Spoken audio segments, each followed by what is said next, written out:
y en todas partes. Ponte Exa FM. El siguiente programa es de opinión, apto para todo público.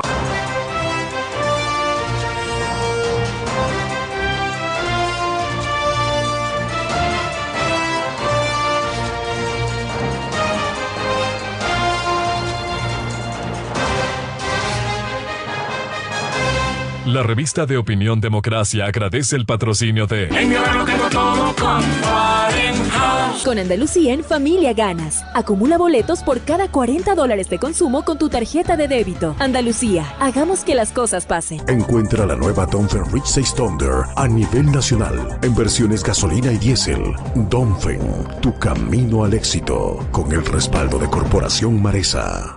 Hospital Alianza. Somos un hospital de atención multidisciplinaria. Ofrecemos servicios médicos de excelencia, precautelando la vida, salud e integridad de nuestros pacientes. Estamos de vuelta en El Dorado Restaurante, cocina peruana e internacional. A partir de este momento, Exa FM, Democracia AM y Democracia TV presentan el programa de información y análisis más influyente de la radio. La revista de opinión Democracia.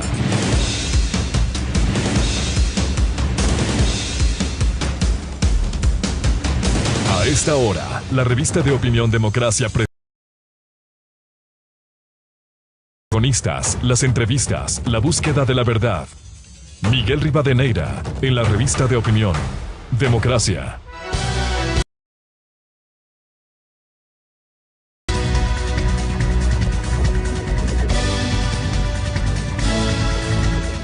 Seis con 31 minutos en el territorio continental ecuatoriano. Un saludo cordial y afectuoso. La mañana de este miércoles 25 de agosto del 2021.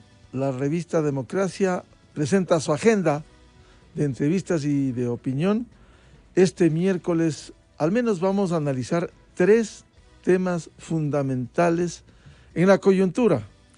El uno tiene que ver con la explotación minera en el Ecuador, que es tan fundamental, que le va a generar recursos. Minería responsable, minería que respete el medio ambiente. A propósito del decreto 151 que estableciera el plan minero, el presidente Guillermo Lasso. Luego vamos a hablar de un tema vinculado con la reforma política en el Ecuador. Y en tercer lugar, un tema también de interés, las tasas de interés, perdón la redundancia, y el chulco en el Ecuador. Vamos a abordar con el representante del Ejecutivo ante el Banco Central, el economista Marcos López.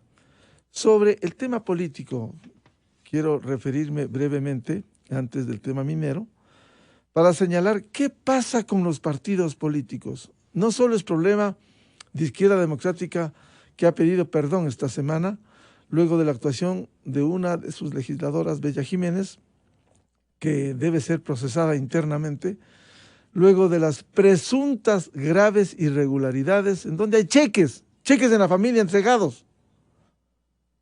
Y ella dice que fue un abuso de confianza de sus asesores. Habría que demostrar eso. Hay una indagación previa en marcha en la Fiscalía General, y esto no puede quedar así. Pero el tema no solo es de la ID, el tema es de los partidos políticos. ¿Qué respuesta están dando a los problemas y a la solución de ellos en el Ecuador? Los partidos políticos son fundamentales en una democracia, no podemos sustraernos. Son aquellos que debieran canalizar los problemas de la sociedad con el Estado para que se busquen soluciones. Lastimosamente hay un desencanto en la ciudadanía, un desencanto en el país, porque no han funcionado a cabalidad las organizaciones políticas, sin llegar al extremo de lo que sucediera en los 10 años nefastos del correísmo, en donde se deslegitimó, se intentó exterminar a los partidos políticos para fundar movimientos, con el nombre de movimientos, como es el movimiento que tiene el correísmo, no mezclarse supuestamente con los partidos, pero con las mismas prácticas los movimientos políticos. ¿Qué se ganó? que no se llamen partidos políticos, sino movimientos para hacer lo mismo? Este tema lo vamos a abordar porque, reitero, los partidos políticos son necesarios en una sociedad democrática, pero no pueden seguir así. Tienen que cambiar, tienen que generar nuevos liderazgos, no los mismos cacicazgos, los dueños de los partidos que solo aparecen como empresas electoreras en los comicios, sea presidenciales o sea seccionales, cuando se avecinarán el próximo año. Bien, queremos abordar el primer tema relacionado con la política minera en el Ecuador. El presidente Guillermo Lasso emitió el decreto 151, que habla de un plan de acción del sector minero por 100 días y que pretende garantizar la seguridad jurídica, respetar los títulos, contratos y derechos mineros existentes, así como la ejecución de una estrategia para erradicar la explotación ilegal de los minerales. Hemos tenido buenas y malas experiencias. El caso de Buenos Aires no ha sido una buena experiencia, una explotación irracional, destructiva. Pero también hay empresas que están explotando con las debidas autorizaciones, con los permisos ambientales, que tienen que asumir su responsabilidad para evitar la destrucción de la biodiversidad o del medio ambiente en el Ecuador. Para este análisis quiero dar la cordial bienvenida a María Eulalia Silva, presidenta ejecutiva de la Cámara de Minería del Ecuador, y Fernando L. Benalcázar, asesor de proyectos y ex ministro de Minas. Bienvenidos. María Eulalia, ¿cómo enfrentar este desafío de una explotación racional en el país, explotación minera, a sabiendas de que hay enormes recursos? Déjeme contar una experiencia. Tuve la oportunidad de acompañar en el año 85, hace más de 35 años, al presidente de entonces, León Febres Cordero, a una reunión en Los Ángeles, California, en donde hubo una ronda de negocios, nunca se concretó, pero en esa época se hablaba de unas reservas de más de 200.000 millones de dólares, 200.000 millones de dólares que tenemos en el suelo. Más allá de la necesidad de establecer las reservas posibles o las reservas probadas, ¿cómo afrontar con este nuevo desafío, con el decreto 151 y establecer hacia futuro una política minera? Muy buen día. Buenos días, Miguel, a todos los radioescuchas también un buen día. ¿Cómo enfrentarlo? Pues creo que como lo está haciendo el gobierno nacional. Primero, con un espaldarazo político, reconociendo que el Ecuador es un país serio, que respeta sus contratos, que respeta su palabra, que brinda seguridad jurídica a los inversionistas y por otro lado también está enfrentando este tema de la minería con la responsabilidad que nos impone a todos, a la industria, a los actores que están ligados a este sector. ¿Cómo hacerlo? En dos palabras: con responsabilidad y con interés. Quisiera ilustrar lo que anunciara el presidente Guillermo Lasso precisamente en una entrevista con José Hernández de Cuatro Pelagatos sobre el futuro inmediato de la minería. Sería absolutamente ilógico una minería que no sea sustentable. A lo que apuntamos, una minería sustentable. Hemos cambiado el nombre, hemos ampliado el nombre del Ministerio del Medio Ambiente, Agua y Transición Ecológica. Y el ministro de Medio Ambiente está sentado a mi izquierda en las reuniones con los mineros para tener perfectamente claro que los proyectos mineros tienen que respetar pajonales, fuentes de agua y ser sustentables ecológicamente. El año 2020, por primera vez el Ecuador exportó cerca de $1.000 millones en minerales. En el 2021 esperamos exportar $1.600 millones en minerales. Los mineros me hablaron originalmente de una inversión de cerca de $2.500 millones en 4 años. Yo le dije muy claro que eso no es suficiente, que el sector minero ecuatoriano tiene un potencial mucho mayor. Ejemplo, ninguno me habló de una refinería de minerales. Necesitamos una refinería para exportar, saber exactamente el monto de minerales que el Ecuador produce y se exporta al mundo. Una minería probablemente requiere una inversión de cerca de 2.000 millones de dólares. Pero es rentable, se puede pagar en 10, 15 años. Bueno, esos son los planes, los anuncios del presidente Guillermo Lasso. Sin embargo, quiero dar la bienvenida a Fernando L. Benalcázar, asesor de proyectos y exministro de Minas, para que se concrete esta inversión tan importante, ojalá mucho más. Se requieren algunos puntos básicos. Uno de ellos, seguridad jurídica, certezas, reglas de juego claras, que en medio de los contratos no sean cambiados en el camino. ¿Cómo lograr eso? Muy buen día, Fernando. Buenos días, Miguel. Un gusto estar en su programa nuevamente y felicitaciones por la nueva radio.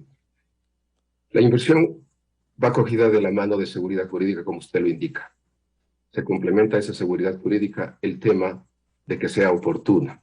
Es decir, no hablar que voy a hacer grandes inversiones si no cuento con permisos ambientales y de agua que, de acuerdo a la ley y de acuerdo a las buenas prácticas de las empresas grandes y estructuradas, no se arrancan dichas inversiones si no se cuenta con ellos.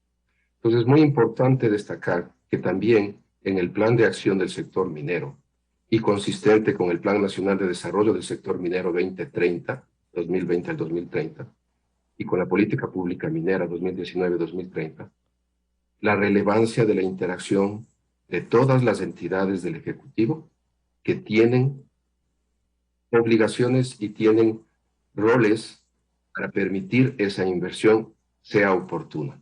Eso es algo que resalta también el plan de acción de una manera muy contundente, designando específicas actividades y tiempos para que el Ministerio del Ambiente, Agua y Transición Ecológica, en coordinación con el ministro del ramo, puedan efectivamente poner sobre la mesa una solución a ese problema que se arrastra por años.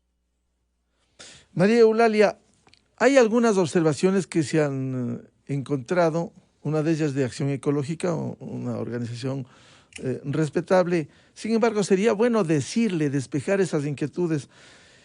Califica a este decreto que violenta la jerarquía jurídica nacional, que pretende ponerse por encima de la Constitución con la intención de proteger los derechos del capital transnacional y nacional, porque subordina los derechos humanos, aquí ya incluyen los derechos humanos más allá de los derechos ambientales, los derechos colectivos y de la naturaleza reconocidos constitucionalmente a los derechos de los inversionistas mineros. No es así, Miguel. Más bien el decreto 151 lo que justamente habla es, primero, de consulta previa, que es un mecanismo de participación ciudadana en donde justamente lo que se busca es el derecho a la participación y por ende el respeto también a los derechos humanos. Se exige que la minería sea hecha con controles, con estándares, con tecnología de punta, con innovación, con transparencia. Creo que si uno lee el decreto 151, podrá entender que es un decreto que exige mucho a la industria minera, que exige mucho a los actores de este sector y que justamente está pidiendo que se haga la minería de una manera responsable con el ambiente, con respeto a la sociedad y con participación de la comunidad. Así es que creo que no tiene ningún sustento aquello que afirma Acción Ecológica. María Eulalia, es importante irnos un poco más atrás para ilustrar sobre los procesos de explotación minera, a propósito de lo que usted señala, la consulta previa, que es fundamental. Sin embargo, ha habido distorsiones en el tema de las consultas populares. ¿Qué pasó? Que la población ecuatoriana se pronunció contra la minería con carácter vinculante, como fue el caso de la consulta de febrero 2018, las consultas populares de Girón, marzo 2019, y Cuenca, marzo 2021, así como las consultas comunitarias de Pacto, abril 2015, y de Quimsacocha, julio 2014. En todas ellas, de alguna manera, una expresión quizás guiada por la parte política que dejó esta estela de dudas y de incertidumbre con estos pronunciamientos. Miguel, la minería industrial es una industria nueva, cabe. Y la repetición de la palabra, ¿no? Es una industria nueva. Y yo creo que toda industria nueva en el Ecuador y en todo el mundo requiere un proceso para ser socializada, para ser entendida, para ser comprendida. Hemos hecho minería en el Ecuador desde tiempos inmemoriales, pero una minería quizás muy pequeña, una minería artesanal, una minería de subsistencia. El Ecuador, desde hace un poco más de un año, ya tiene minas industriales produciendo, pero estas minas han llegado después de un camino de 18, 20 años, un camino largo de inversión millonaria que justamente ha ido avanzando en la exploración, en la determinación de cómo está ese yacimiento para finalmente ponerlo en operación. Eso creo que es necesario decir para enmarcar toda esta desconocimiento que hay sobre la industria. Yo creo que cuando uno no conoce es más fácil rechazarlo. Es decir, dicho de otra manera, nadie puede aceptar lo que no conoce. Entonces, dicho esto, María creo Eulalia, que también es necesario... Si nos puede ilustrar esos casos que usted ha citado, para que la gente que a lo mejor desconoce se entere de lo que ha estado en marcha. Sí, claro que sí. El Ecuador tiene varios proyectos de minería industrial avanzando hacia esta etapa de operación. Como digo, son etapas que duran años. De hecho, las dos minas industriales que hoy están operando en Zamora Chinchipe, les ha tomado entre 15 y 20 años entrar en operación. Sin embargo, cuando ya se entra en operación, los beneficios no quedan solamente en la industria minera, en quienes están operando. Realmente ese efecto multiplicador de la minería abarca al Estado, a los gobiernos locales, a las zonas de influencia, a las comunidades. Y para eso quisiera citar algunos ejemplos de números. Hoy, Zamora Chinchipe es la provincia de mejor desempeño económico de las 24 provincias del Ecuador. De hecho, si se compara el primer cuatrimestre del 2021 con el primer cuatrimestre del 2019, hay un crecimiento de más del 400%. En el año 19, que era el año en el que Fruta del Norte estaba terminando su construcción de mina, el cantón Yanzasa, un cantón de menos de 15,000 habitantes, recibió por parte de Fruta del Norte 65 millones de dólares en compra local. Es decir, ¿quiénes se beneficiaron? Los pobladores, porque la minería necesita muchos bienes y muchos servicios, da cabida a muchos oficios, a muchas profesiones, de tal manera que este efecto irradia a todas las comunidades de influencia. Entonces, creo que lo importante es decirle a la población que, para empezar, los minerales son absolutamente necesarios para nuestra vida. Si nos ponemos a reflexionar en este mismo momento, todo lo que nos rodea tiene metal. Estos mismos dispositivos por los que usted y yo estamos conversando, las casas donde estamos, están rodeadas de metales, los vehículos, las baterías de nuestros celulares, todo eso requiere metales. Entonces, si es que los seres humanos no podemos dejar de usar metales, y por otra parte, el Ecuador es un país rico geológicamente, ok, aprovechemos estos recursos de manera legítima y, por supuesto, de manera sustentable. Señores, estamos en siglo XXI. La tecnología de punta que se ha desarrollado a este momento de la historia nos beneficia. No tenemos que pasar por dolorosas curvas de aprendizaje. Hay países, Australia, Canadá, por ejemplo, son países modelos en minería, pero también modelos en sustentabilidad. Podemos adoptar esos modelos. Tenemos inversionistas de calidad. Aprovechemos esta oportunidad, enfrentemos la mayor crisis económica de la historia, por supuesto, con todos los controles, con todas las exigencias que la normativa ecuatoriana exige, pero sabiendo que esto es bueno para usted, Miguel, para mí, para todos los que nos escuchan, porque al fin y al cabo, cuando una economía tiene una industria que empieza a movilizar recursos, pues se generan más plazas de trabajo, se requiere más proveedores, hay más cabida para emprendimientos. Y no solamente estoy hablando de las grandes ciudades, Miguel, estoy hablando de las zonas de influencia donde se hace la minería, que son zonas remotas, en donde el Estado muchas veces no ha llegado. Fernando L. Benalcázar, si bien la consulta previa es un tema legal y constitucional, en el caso de las consultas populares, con las menciones que he formulado, no ha sido un rechazo a la minería desde una visión política, como sucediera en los casos, vamos a citar, de Pacto, de Girón, de Quimsacocha? Definitivamente es un tema político, como usted lo dijo, Miguel, y creo que hay que resaltar que eso ha ayudado a posicionar políticamente a varios actores, motivados estrictamente por un tema que ningún ciudadano en el mundo estaría en contra, que es el cuidado del agua. La minería perfectamente puede manejarse respetando el entorno. De hecho, las grandes prácticas, de hecho, las grandes estándares de las empresas grandes que están en el país lo hacen.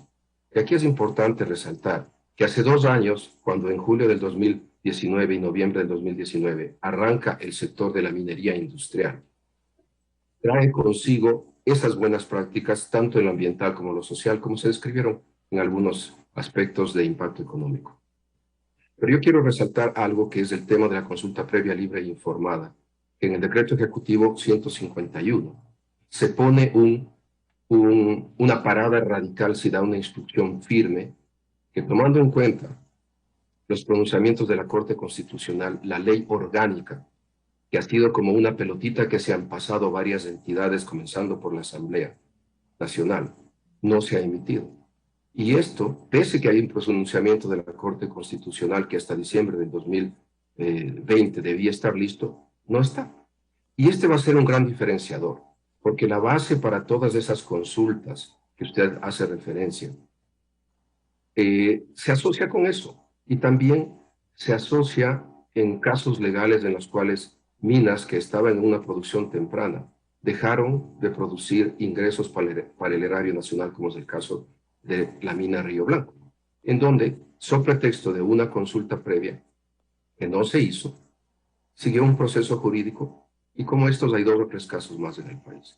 Entonces, esto es algo importantísimo a resaltar, que este 151 también busca. Por otro lado, el impacto socioeconómico que trae al parar proyectos o comprometer posibles desarrollos de esos proyectos y que pasen a ser una mina que genera los ingresos tanto locales como al Estado nacional. Y lo más relevante, generan oportunidades de empleo en una economía que tiene que restablecerse por la crisis de la cual hemos vivido estos casi año y medio. Es relevante tomar en cuenta siempre que no todo mundo está en contra de la minería en estas zonas, pero que sí, políticamente, hay mucho más presencia, hay mucho más manipulación. Y hay un mea culpa formal que debería ser tanto la industria privada principalmente como el Estado. Es fallar en los respectivos, en las formas de comunicar a las bases, a la gente que vota. Y en eso también en el 151, si usted revisa a lo largo de todo el articulado, el tema de educación, concienciación y de comunicar los beneficios que trae la minería bien hecha, la minería con una responsabilidad en lo social, en lo ambiental y en lo económico, es primordial. Entonces, eso es algo muy importante de poner sobre la mesa. También comunicar se requiere para poder ser competitivo en el buen sentido con estos movimientos o intereses políticos o con estos movimientos e intereses de protección ambiental que pueden ser sinceros, pero lamentablemente han rayado también en el tema de otro tipo de intereses. Fernando, ¿cómo lograr mayor información? Esto es importante porque a veces por desconocimiento o por guía política o politiquera se distorsiona la explotación minera. Yo creo que la comunicación es vital y la comunicación no es publicidad. Y en eso hay que hacer una gran diferencia. Comunicación que se requiere a este nivel, tanto por parte de las empresas privadas que tienen muchísimos intereses económicos en juego, cuanto del gobierno, del Estado, es educar al nivel más básico, volver al nivel como los grupos ambientales, sobre pretexto del cuidado del agua, sobre pretexto de la incompatibilidad y de la destrucción que la minería puede traer según ellos, lo hacen. He estado yo en eventos en los cuales, hasta como una persona que entiende del sector y en su momento como autoridad del sector minero, uno sale convencido de una charla, de un taller de 2 o 3 horas, en las cuales se ponen sobre la mesa una serie de argumentos que inducen a las personas a creer que la minería es totalmente nociva. Entonces, es a ese nivel que hay que trabajar. Hay que trabajar a nivel de las zonas de influencia directa, sí, con aquellos que son supuestamente radicalmente opuestos a la actividad minera, pero también en las zonas de influencia indirectas y en las zonas de educación básica. Hay que concienciar, el tema ambiental es vital, nadie está en contra de eso. El cuidado del agua es vital, es esencial dentro de las actividades mineras. Hay que ser realistas, poner sobre la mesa que existen malas prácticas, existen grupos que están en el sector minero que han vivido y han convivido con prácticas ambientales nocivas, que existe una explotación ilícita de minerales que daña todo lo que es social, todo lo que es ambiental. Claro, ahí están las experiencias de Buenos Aires o en la provincia del Oro. Correcto. Esas son las peores experiencias porque nosotros vimos en Buenos Aires, y ahí sí puedo decirlo orgullosamente, fuimos parte del proceso para la intervención que tuvimos en junio del 2019. El impacto social es terrible, el impacto ambiental es deplorable. ¿Y qué quedó? Mucha gente con riqueza, mucha gente que se le hicieron cargos, muy pocos están en la cárcel y dejan un daño ambiental que el Estado ecuatoriano no tiene capacidad y creó un precedente terrible de seguridad jurídica ante un concesionario de un país que tiene una de esas concesiones, fue invadida y ha sido un claro ejemplo de cómo eso es tan estructurado y organizado que puso en evidencia que hay mafias extremadamente bien organizadas y estructuradas, reiterando esas mismas palabras, que son capaces de proveer una estructura de mover 10, 15 mil personas para mover cientos de miles de dólares semanales, o millones de dólares semanales. Entonces sí, eso es lo que también en esto me encanta, se introduce el concepto de la exploración ilícita de minerales a ser erradicada. Y se ponen fechas. En los primeros 30 días, el 5 de septiembre, la Comisión Especial de Control de la Minería Ilegal, que cabe resaltar que fue creada en el gobierno de Correa hace 2 gobiernos, que ya se vivían estos problemas, debe, como dice claramente, identificar y trabajar de forma urgente sobre aquellos lugares identificados. Son 22 provincias en el Ecuador que claramente, como se establece en la tabla 17 del Plan Nacional de Desarrollo del Sector Minero a julio del 2020, las que tienen y conviven con la minería fuera de la ley, con esta extracción ilícita de minerales. 22 de las 24 provincias del país tienen, es un cáncer que está en todo el país. Y este decreto lo pone sobre la mesa, clarísimo. Y siempre tengo una frase para resaltar. Este decreto no es una cosa que se hizo de la noche a la mañana. Este es un proceso que viene por muchos años, que ha acompañado y ha vivido y ha visto la evolución del sector minero y que de una manera muy inteligente pone, como lo dice, plan de acción, el qué hacer, quién debe hacerlo y hasta cuándo debe hacerlo. El cómo lo dejan los expertos, lo deja el ministro del ramo y lo deja el ministro de Ambiente, Agua, lo deja la SECMI.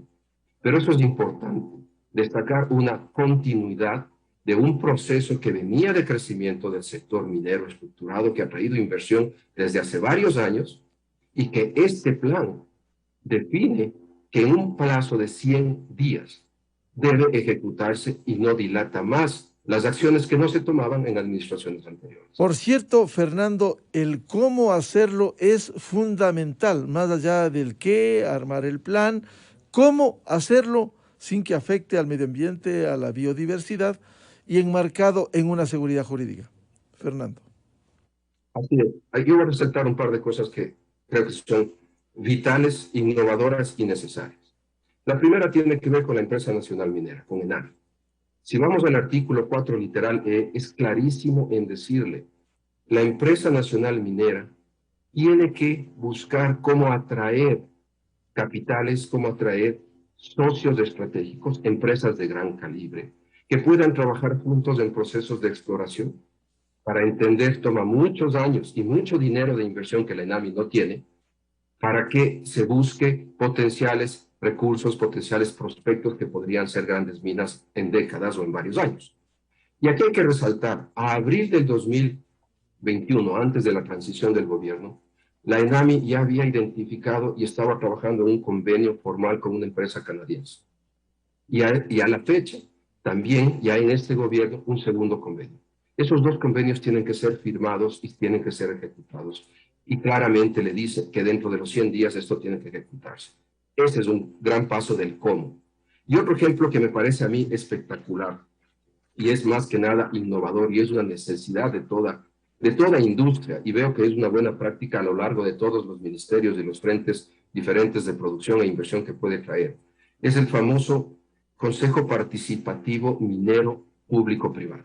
Esto es algo innovador y que de igual manera le da al señor ministro del sector hasta septiembre 5 de presentar un plan y una estructuración de cómo lo haría. ¿Por qué es esto importante?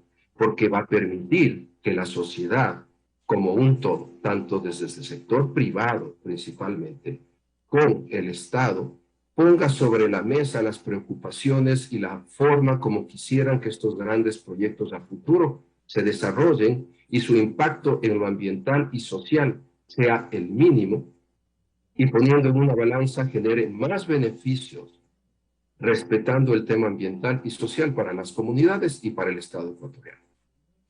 Señora Presidenta de la Cámara de Minería del Ecuador, María Eulalia Silva, antes de pasar al decreto que quiero consultarle sobre los plazos, Fernando L. Benalcázar ha dicho un tema importante que ha faltado información. ¿Cómo lograr concienciar, que entiendan las comunidades que esto va a ser de beneficio incluso para el desarrollo local? Ese es nuestro gran desafío, Miguel, y eso estamos haciendo como Cámara y eso también están haciendo cada una de las empresas. Lamentablemente los mitos que son parte de nuestra vida cotidiana no dejan excluida a la industria minera. Hay una serie de mitos, que la minería contamina el agua, mito, que la minería va a acabar con el agua, mito, que la minería solo beneficia a un grupo, mito.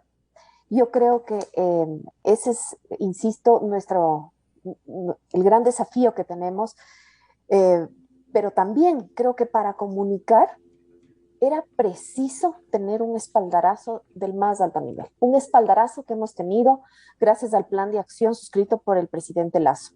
Porque hay que recordar que la minería tiene dos socios, uno que es el dueño de los recursos, que es el Estado ecuatoriano, y otro que es el operador, el concesionario minero, de tal manera que al los dos socios estar alineados y decir vamos a hacer esto con todos los controles, con todas las exigencias en beneficio de todos, creo que es un primer gran paso, no para empezar a comunicar, porque ya se ha empezado y se ha empezado hace mucho tiempo para reforzar esa comunicación.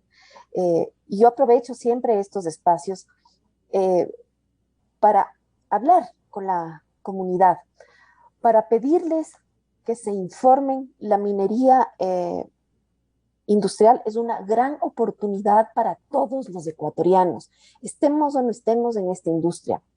Como ciudadanos creo que es necesario informarnos. Como ciudadanos también debemos exigir transparencia. El Ecuador ya es parte del LEITI, la iniciativa para la transparencia de las industrias extractivas, y esto implicará que los ciudadanos podamos tener acceso a información real, en tiempo real, de cómo esos recursos que se están generando con esta industria están siendo repartidos a los ecuatorianos y a las zonas de influencia. Es una herramienta muy interesante, muy innovadora, que permite justamente a la ciudadanía saber qué se está haciendo con la plata de la minería.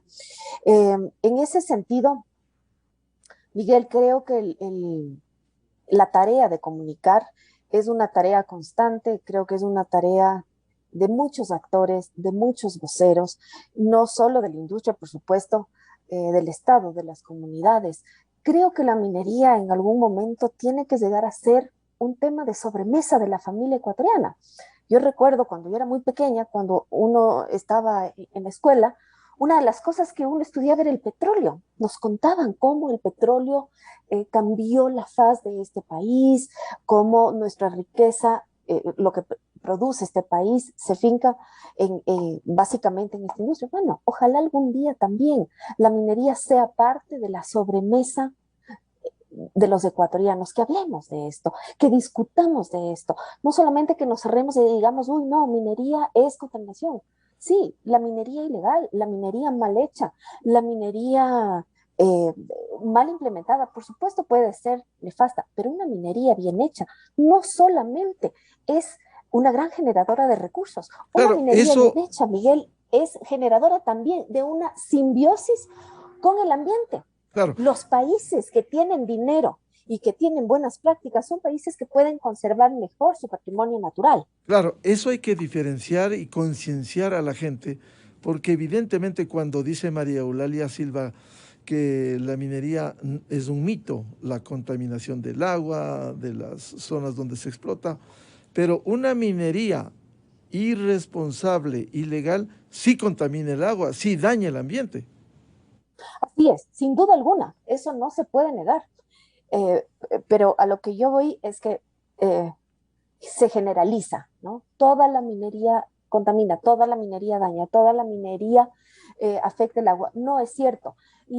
Los proyectos mineros tienen la obligación inscrita en su licencia ambiental de devolver el recurso hídrico en iguales o mejores condiciones de la que fue tomada del ambiente. Para asegurarlo, se hacen monitoreos constantes dentro del proyecto, pero para verter al ecosistema esos efluentes se trata el agua y una vez que está en condiciones óptimas, se devuelve al ambiente. Ahora, es importante, María Eulalia, el tema permisos, licencias, las auditorías, las licencias ambientales, porque el decreto 151, en su segunda disposición transitoria, dice que en el plazo de 2 meses, contados a partir de la expedición del presente decreto, que fue el 5 de agosto, el Ministerio del Ambiente, Agua y Transición Ecológica, en coordinación con el Ministerio de Energía y Recursos Naturales No Renovables, revisarán de manera coordinada los procesos de otorgamiento de permisos, autorizaciones, registros, auditorías, licencias y demás actos administrativos relacionados con el sector minero, y concluye que además implementarán un plan de acción inmediato para garantizar el despacho de los procesos pendientes en un tiempo que no podrá ser superior a un plazo de 3 meses. Es decir, ¿cómo se pueden y se deben cumplir estos plazos establecidos en el decreto? Es un gran reto que tiene el Ministerio del Ambiente y eso hay que reconocerlo. Ellos heredaron una miríada de trámites represados, y no solamente de la industria minera, que tenga entendido, de varias industrias, justamente porque no había personal, porque no había tampoco una determinación, se puede decir, una determinación de ir evacuando esos trámites. Hemos visto en estos últimos días, pues, y felicitamos que así sea, que sí, se han ido agilitando una serie de trámites y en esa agilitación también algunas concesiones formales han sido suspendidas. Y felicitamos que así sea, porque al fin y al cabo eso está demostrando que el Ministerio del Ambiente, al igual que nosotros, al igual que la Cámara de Minería, no es que queremos minería a toda costa, queremos una minería bien hecha, una minería estandarizada, una minería que cumpla con la ley, y quien no lo haga, pues que se someta a las sanciones que sean determinadas por las normas. El ministerio está con un equipo, que hay que decirlo, es un equipo de profesionales muy buenos, que tienen distintas disciplinas, un equipo multidisciplinario, y en ese sentido vemos que están trabajando, que están además organizando su forma de trabajar de una manera mucho más ejecutiva, y esperamos que cumplan con los plazos que aquí se están estableciendo. Fernando L. Benalcázar, ¿cómo cumplir estos plazos que el decreto 151 establece para el tema permisos, autorizaciones, registros, auditorías, licencias y otros actos administrativos, y los 3 meses que se da en el decreto transitoria segunda para el plan de acción inmediato?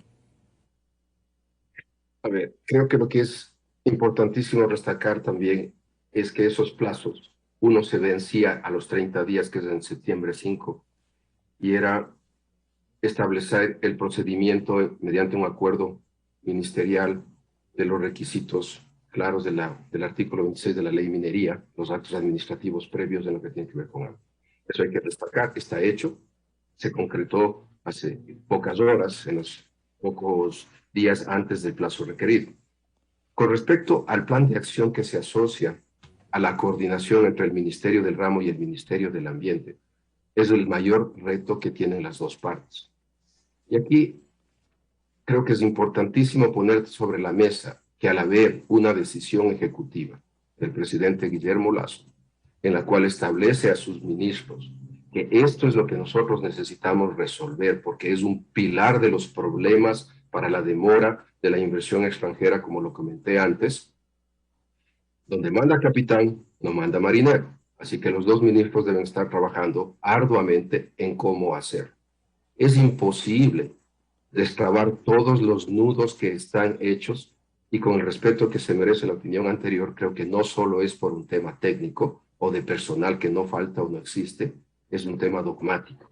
Muchísimas personas en ese ministerio a lo largo de los últimos 20 años han sabido parar cualquier desarrollo extractivo, cualquier proyecto que pueda tener un impacto ambiental que no están de acuerdo, y el proyecto simplemente queda almacenado por 2, 3, 4 años. Conozco proyectos que una licencia ambiental no ha sido obtenida en los últimos 4 o 5 años. Esto es inconcebible. Entonces, al haber esta decisión ejecutiva, hace una gran diferencia y marca un antes y un después, que políticamente hablando no tiene marcha atrás. ¿Queremos inversión extranjera directa? Muy bien identificado que esa inversión extranjera directa siempre ha estado demorada por esto. Un ejemplo, entre los últimos procesos en el tema de subastas públicas y demás entre el 2017, existían compromisos de inversión del rango de $1.300 millones. De esos, apenas un 40% ha sido invertido en el país, porque las empresas grandes, por prácticas de sus propias corporaciones, no pueden iniciar trabajos de exploración si no están contando con todos los requisitos ambientales, que es justamente lo que hacemos referencia al artículo 26. Y eso ha demorado.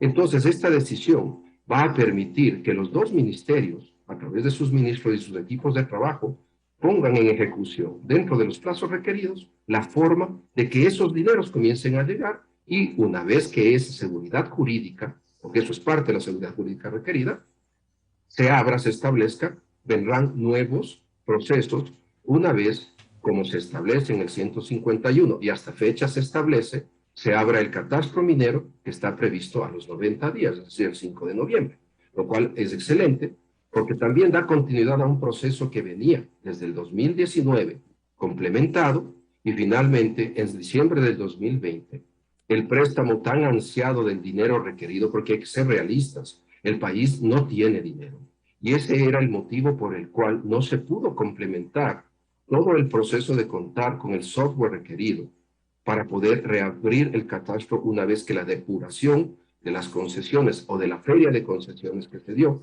se pudo haber hecho. Entonces, creo que es una cosa excepcional la reapertura del catastro anunciada hacia noviembre 5, porque va a ser algo complementario que para una vez contando con estos pasos de seguridad, con estos pasos de los permisos ambientales y todo el esquema legal que se requiere en esa área, nuevas inversiones puedan llegar al país, que las veremos probablemente a finales de los próximos años. Siendo importante la inversión extranjera, la inversión nacional, María Eulalia Silva, ¿no queda una preocupación permanente por la acción de algunas organizaciones, por respetables que sean, que se oponen a la minería?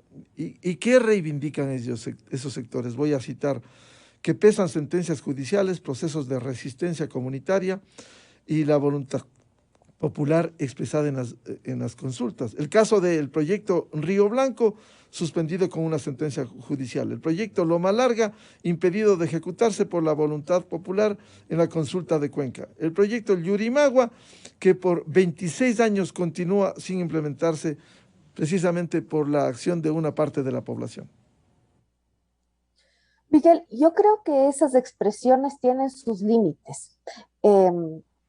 Yo coincido con Fernando Benalcázar, no toda la comunidad está en contra de la minería. Quienes hemos podido ir a las zonas de influencia podemos ver que la comunidad de la zona directa de influencia está agradecida con la industria, ha encontrado en la industria alternativas de desarrollo que si no hubieran llegado, seguramente hubiera forzado a esas personas, por ejemplo, a migrar riesgosamente a otros países, a engrosar los cinturones de pobreza de las grandes ciudades. Sin embargo, creo que los antimineros, aunque no son la mayoría, sí hacen más bulla. Y hay que decir, los antimineros en gran proporción tienen agendas personales. No estoy hablando solamente de agendas políticas, también agendas personales. Hemos visto que en algunos proyectos hay personas que se disfrazan de defensores del agua, que infunden a la población una serie de mitos y que para supuestamente precautelar la calidad del agua, para defender el acceso al agua, pues les piden unas tasas enormes. Entonces esas personas pues engrosan su cuenta bancaria y a cuenta de hablar mal de la minería o de agitar socialmente a la población en contra de la minería. También hay que decir, hay acción antiminera que está relacionada con mineros ilegales. Con todo esto no quiero decir que toda la acción antiminera solamente responde a protervos y oscuros fines. No, también pueden haber inquietudes legítimas de cómo va a estar la condición del agua, la condición del ambiente, la participación ciudadana, ¿no? Entonces con ellos nos podemos sentar a conversar, podemos dialogar. Tenemos ejemplos muy buenos de cómo se está llevando a cabo esta industria. Y a propósito de las consultas, Miguel, permítame hacer ciertas puntualizaciones. No es que en el caso de Loma Larga, que fue que usted cita, la consulta popular de febrero de este año, que por cierto, siempre dijimos es inconstitucional, pues una consulta local no puede decidir sobre sectores estratégicos cuya administración central le pertenece al Estado y que está consagrado esto en la Constitución. Sin embargo, esta consulta popular se dio. No obstante, en la resolución de septiembre del año pasado de la Corte Constitucional que da paso a esta consulta, claramente se establece que los efectos de esta consulta serán aplicables a futuro y que los titulares de derecho minero podrán seguir cumpliendo con las fases porque el título minero, cuando se otorga el título minero, pues le faculta a ese titular a cumplir todas las fases y seguir avanzando. En los otros casos que usted menciona, pues es una mala aplicación de la ley. El caso, por ejemplo, de Río Blanco, una corte provincial, en ausencia de consulta previa, pues suspendió ya la operación. Río Blanco ya estaba en operación. ¿Qué pasa ahora con Río Blanco, Miguel? Río Blanco es territorio de mineros ilegales. Ahí no puede entrar nadie, ni los operadores, ni tampoco la policía. Cuando todos nosotros, en lo más estricto de la cuarentena, no podíamos ir ni a la esquina de la casa, porque todos estábamos en casa, todos estábamos en cuarentena. Justamente Río Blanco fue motivo de agitaciones, se quemaron 2 patrulleros, se agredió a la policía, todo esto en manos de mineros ilegales.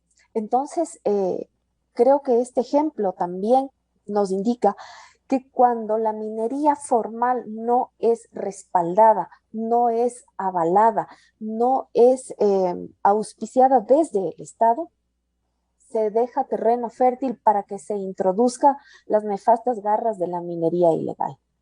Fernando L. Benalcázar, este tema de los cuestionamientos desde sectores políticos o no políticos, decía María Eulalia Silva, no solo tienen una agenda política, sino incluso personal y a lo mejor económica también, pero estos hechos no pudieran exacerbar, para tomar los recaudos del caso, no pudieran exacerbar los conflictos territoriales como consecuencia de ello, ¿caerá en responsabilidad del gobierno?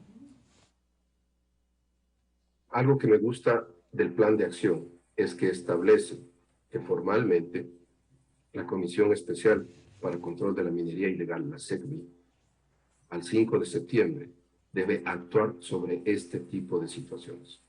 Donde no hay minería legal, estructurada, debidamente permitida, las posibilidades de la extracción ilícita de minerales, la minería ilegal, como la llamamos en el Plan Nacional de Desarrollo del Sector Minero, se da. Eso es un hecho, queda comprobado, lo había dicho, 22 provincias del país tienen eso. Hay que reconocer, en el caso de Río Blanco, una falta de inacción formal. Yo no puedo concebir que no se pueda tomar decisiones y acciones desde el punto de vista del gobierno y de control, en los cuales, si bien por un tema judicial se suspendió la producción y la actividad de la mina Mirador, no puede ser que se haya perdido todo el control y que ni los propios elementos de la policía puedan llegar y que cuando llegaban los sacaban a pedradas, quemaban sus vehículos y hasta los secuestraban. Esto pasó en mayo del 2020. Es el último evento público que sabíamos del tema. Eso es inconcebible. Creo que vivimos circunstancias políticas con un liderazgo totalmente claro y evidente, en el cual, al ser el representante